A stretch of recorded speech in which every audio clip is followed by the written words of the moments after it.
As a Vanier Spartans captain Brandon Morrow. Brandon, what do you expect to do in the playoffs and have a great run? You're facing the Goonies in the first round. What do you have to do to beat that team? Well, I know it's going to be, we played them last week. We expected to have a pretty strong win against them. Like we went up 5-0. They stormed back, so they surprised us with what they could do. So we're definitely not going to go into that series with any kind of we're not gonna go in there knowing we're gonna win. We're just gonna go in there confident, play our game, and we'll let it play out that way. And we know when we play our best, we can beat anybody in this league. And you're facing a B division team in the Pistols. What's your expectation against that team? Do you have a specific margin of victory you want to achieve? Honestly, it's pretty simple. We're an A team, they're a B team. We're one of the if we win this game, we're gonna finish second in the A division. And I know they're good in their respective division, but we're an A team, they're not. So this has to be a big win. This shouldn't be close. If it is, this is the game where we really got to prepare for playoffs here. So this should be a big win, and there's no excuses. Brandon, thanks for your time. Joining us here at Vanier is Spartans alternate captain Connor Robillard. Connor, coming into the playoffs, you have one game left against a B division team, the Pistols. What do you guys have to do to win this game and get yourselves ready for playoff time here? We just got to play our game today. They're a B team coming up, which so we should definitely our game to lose, but they're going to be coming strong, trying to prove something. But we know we can take them. We've got two solid lines. We saw what the Knights did to them last week. So if we can bring that with both our lines, then there's no reason we should lose this game. Talk about your chemistry with Jonathan Lachance, your line mate. How have you guys connected over the course of the season? What do you guys expect to do in playoff time? Yeah, it's been good. It came together last season. We've definitely tried some things the last couple seasons, and last season that came together. And it's stuck. We've been putting up some good games. I think the chemistry's there. We kind of know where each other's going now. And we just, we gotta stick to our game in the playoffs. Definitely going to be grittier games, so the skill may not be there, but we just gotta do what we do, and we'll come out on top. Connor, thanks for your time. Thank you.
I see your dirty face hide behind your collar. What is done in vain?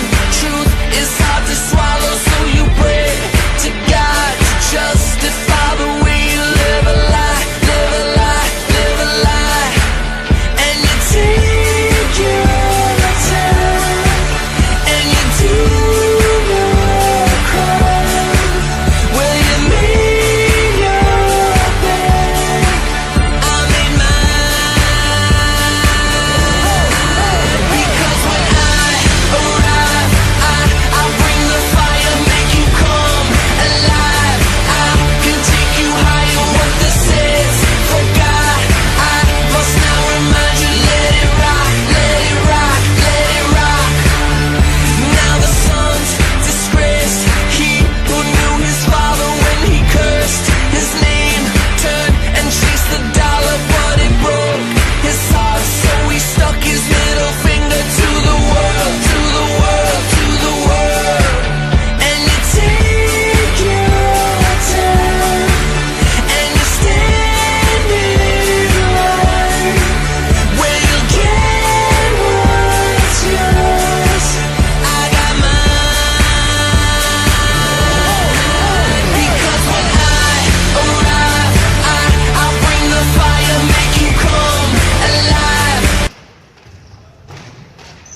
Buddy, you're a boy, make a big noise, playing in the street, gonna be a big man someday. You got mud on your face, you big disgrace, kicking your can all over the place, singing, we will rock you. We will rock you. Buddy, you're a young man, hard man, shouting in the street, you're gonna take on the world someday. You got blood on your face, a big disgrace, waving your flag.